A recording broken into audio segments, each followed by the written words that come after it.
1월 19일 월요일. 헨리 포드의 원칙. 자동차 왕으로 불리는 헨리 포드는 어려서부터 기계를 만지는 일을 좋아했습니다. 그 작은 흥미는 결국 가솔린 자동차 개발로 이어졌고, 나아가 대량 생산 체계를 구축하여 새로운 산업 시대를 여는 기초가 되었습니다.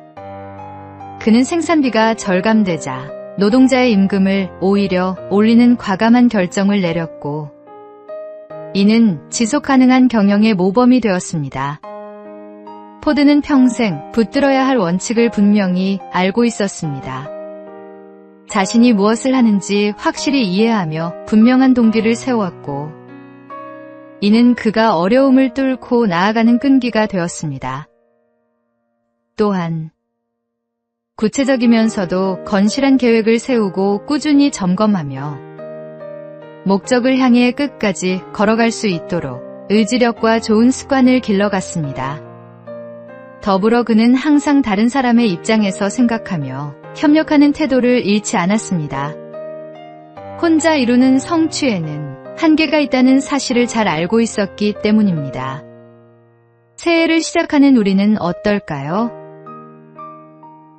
장애나 불행이 눈앞에 보인다는 이유로 쉽게 체념한다면 결코 목적지에 도달할 수 없습니다. 하나님은 끝까지 붙드는 사람에게 새로운 길을 여시고 작은 시작을 큰 열매로 바꾸시는 분입니다. 오늘의 말씀. 너의 행사를 여호와께 맡기라. 그리하면 내가 경영하는 것이 이루어지리라. 오늘의 만나. 하나님께서 주신 소명을 분명히 알고 계획하며 끝까지 나아가십시오. 함께 협력할 때 더 큰 열매를 맺습니다.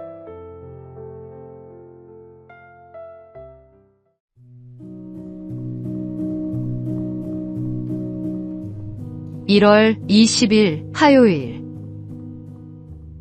준비된 자의 선행. 경기도 가평군의 한 식당. 저녁 식사 시간이었습니다. 육군 정세호 중사는 평범하게 저녁을 먹고 있었습니다. 그때 한 시민이 갑자기 의식을 잃고 쓰러졌습니다.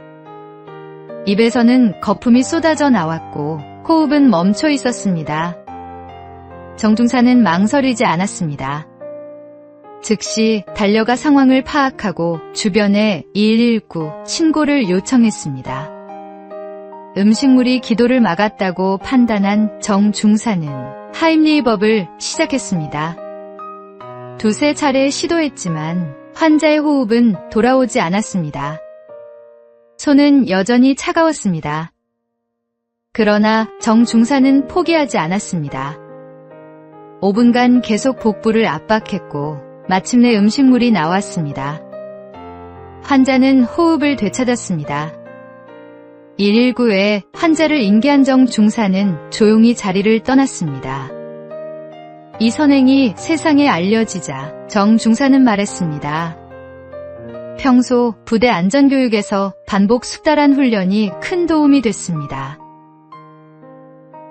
위기의 순간 그의 손은 평소 익힌 훈련을 기억하고 있었습니다. 준비된 자만이 필요한 순간에 쓰임받을 수 있습니다.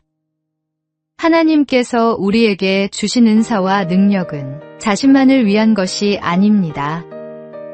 어려움에 처한 이웃을 돕고 생명을 살리는 데 사용될 때 그 참된 가치가 드러납니다. 오늘도 우리는 언제 어디서든 이웃을 섬길 준비가 되어 있습니까? 오늘의 말씀. 각각 은사를 받은 대로 하나님의 여러 가지 은혜를 맡은 선한 청지기 같이 서로 봉사하라. 오늘의 만나. 하나님께서 우리에게 주신 재능과 훈련은 결정적인 순간을 위한 준비입니다. 오늘 배운 것이 내일 누군가의 생명을 구할 수 있음을 기억하십시오.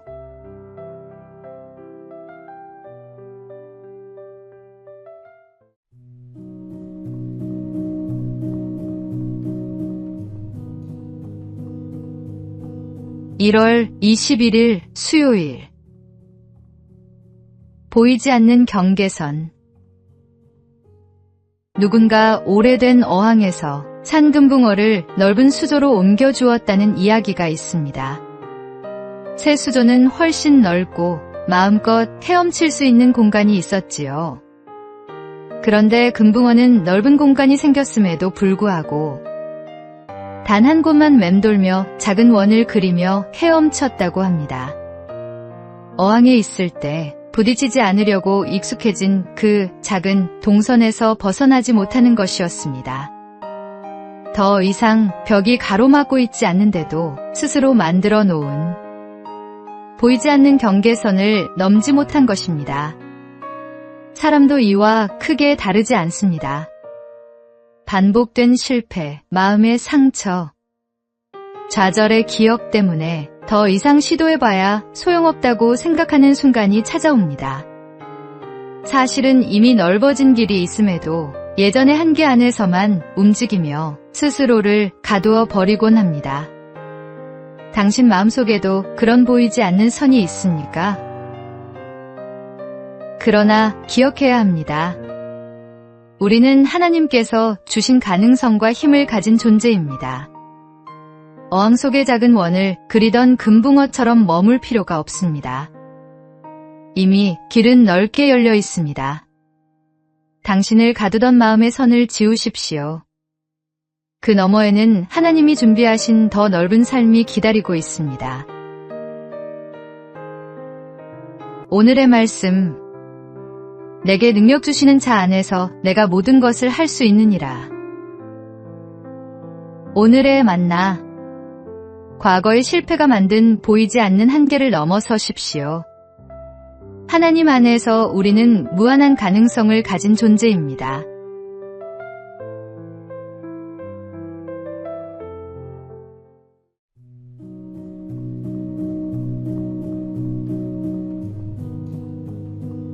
(1월 22일) 목요일.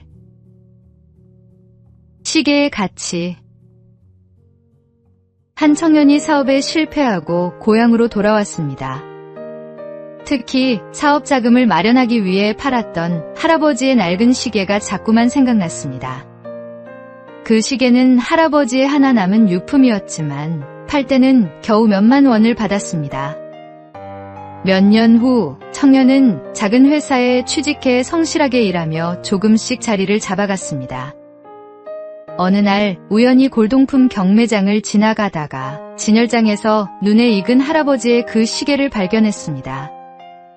놀랍게도 그 시계는 희귀한 빈티지 시계로 경매 예상가가 수천만 원에 달했습니다. 청년은 그제야 깨달았습니다. 자신이 헐값에 팔았던 그 시계가 실은 엄청난 가치를 지니고 있었다는 것을. 하지만 동시에 또 다른 깨달음이 찾아왔습니다. 만약 그때 그 시계의 가치를 알았더라면 그는 시계를 팔고 더 큰 사업에 뛰어들어 더 큰 빚을 지고 회복할 수 없는 상황에 빠졌을지도 모른다는 것이었습니다. 그 무가치해 보였던 시계는 사실 그를 더 큰 위험으로부터 보호해준 셈이었습니다. 적은 돈을 받고 팔았기에 작은 실패로 끝날 수 있었고 그 덕분에 다시 일어설 수 있었던 것입니다. 우리의 삶에는 종종 왜 이것밖에 안 되지라고 불평하는 순간들이 있습니다. 그러나 그 부족함과 한계가 때로는 우리를 과욕으로부터 지켜주는 안전장치일 수 있습니다. 오늘의 말씀. 우리가 알거니와 하나님을 사랑하는 자, 곧 그의 뜻대로 부르심을 입은 자들에게는 모든 것이 합력하여 선을 이루느니라.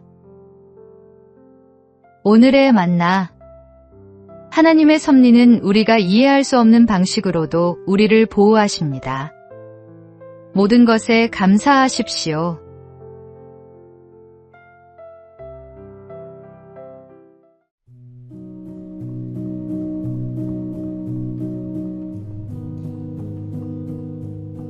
(1월 23일) 금요일. 일광일의 거리. 세상에서 가장 빠른 것은 빛입니다. 빛은 1초에 30만 킬로미터를 달리며 이렇게 하루 동안 이동하는 거리를 일광일이라고 부릅니다. 무려 259억 2천만 킬로미터나 되는 거리입니다. 놀랍게도 인류가 만든 우주 탐사선 중 가장 멀리 날아가고 있는 보이저 1호가 곧 이 일광일 지점에 도달하게 됩니다. 1977년 지구를 떠난 이후 초속 17km로 쉬지 않고 우주를 향해 나아가며 가끔 지구로 신호를 보내고 있습니다. 1990년에는 창백한 푸른 점이라는 유명한 사진을 남기기도 했습니다. 현재 지구에서 약 253억 킬로미터 떨어져 있는 보이저 1호는 2026년경 일광일에 이르게 됩니다.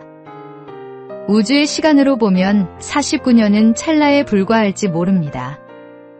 천문학자 칼 세이건은 우주 속 지구를 먼지 한 톨이라고 표현했습니다. 우리가 사는 이 작은 행성이 얼마나 미미한 존재인지 새삼 깨닫게 됩니다. 그러나 더 놀라운 사실이 있습니다.